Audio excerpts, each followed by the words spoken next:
warahmatullahi wabarakatuh. Di sini saya Ayu Vita Lestari ingin menjelaskan sedikit materi tentang dekonstruksi generasi dari kacamata sosiologi. Selanjutnya kita akan membahas tentang apa sih itu dekonstruksi.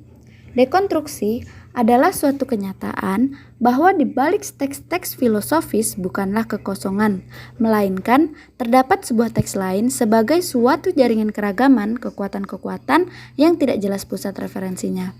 Nah, singkatnya, dekonstruksi itu bukanlah suatu alat penyelesaian dari suatu subjek individual ataupun kolektif yang berinisiatif dan menerapkannya pada suatu objek, teks atau tema tertentu. Dekonstruksi itu merupakan suatu peristiwa yang tidak menunggu pertimbangan, kesadaran, atau organisasi dari suatu subjek atau bahkan modernitas. Baik, selanjutnya kita akan membahas tentang tujuan dekonstruksi.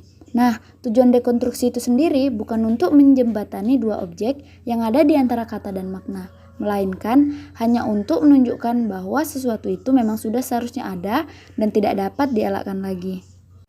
Dekonstruksi menurut Derrida merupakan metode yang digunakan untuk menekankan bahwa bahasa dan simbol tidak pernah bisa mewakili kenyataan yang ada. Keduanya itu bersifat ambigu dan tidak pasti. Bahasa dan simbol adalah alat-alat yang digunakan oleh pikiran-pikiran manusia untuk memahami kenyataan. Karena bahasa dan simbol selalu berubah dan tidak pasti, maka pemahaman kita juga akan selalu berubah dan tidak pasti. Nah, selanjutnya kita akan memasuki materi tentang generasi. Nah, generasi itu diartikan sebagai sekelompok yang terdiri atas individu dengan kisaran umur yang sama yang telah mengalami peristiwa sejarah yang sama dalam periode waktu yang sama.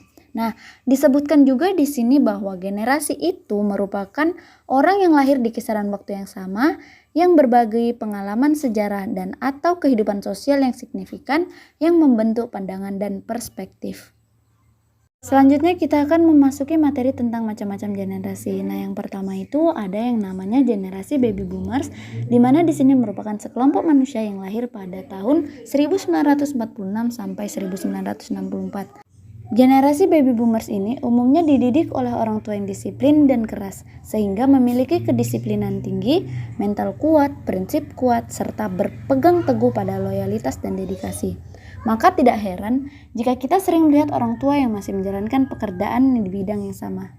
Lalu selanjutnya ada generasi kedua, yaitu generasi X, yang merupakan kelompok yang lahir di antara tahun 1965 sampai 1980. Nah, di tahun-tahun tersebut merupakan awal dari penggunaan personal komputer, video games, televisi kabel, dan internet. Selanjutnya ada generasi Y yang merupakan sekelompok orang-orang yang lahir pada tahun 1981 sampai 1994.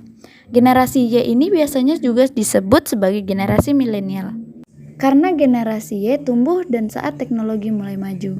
Lalu selanjutnya ada generasi Z, yaitu merupakan mereka yang lahir pada tahun 1995 sampai dengan 2010, di mana generasi ini juga disebut sebagai Gen Z atau E-Generation, karena kelompok ini termasuk generasi up-to-date terhadap isu yang tersebar di media massa atau internet.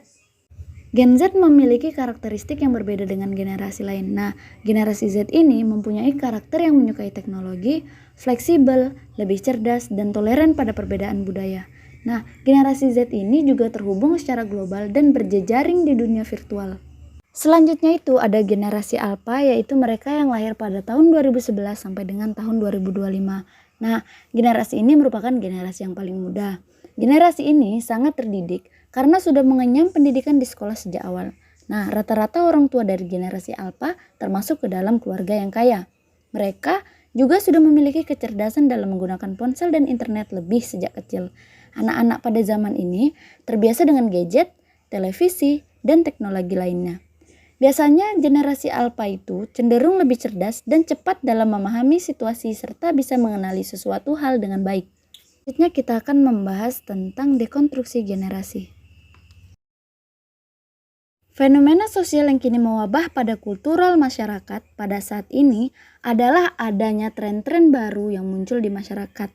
Seperti halnya pada remaja saat ini yang mengikuti mode fashion yang berkembang pada zamannya.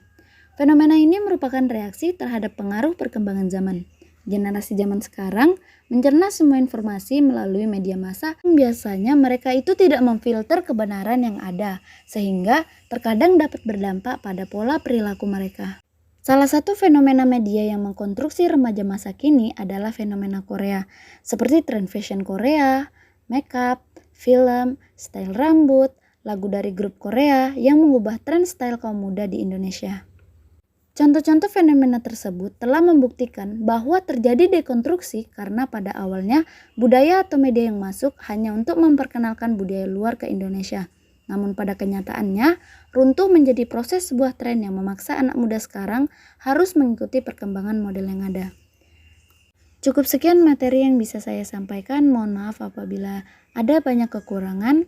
Terima kasih.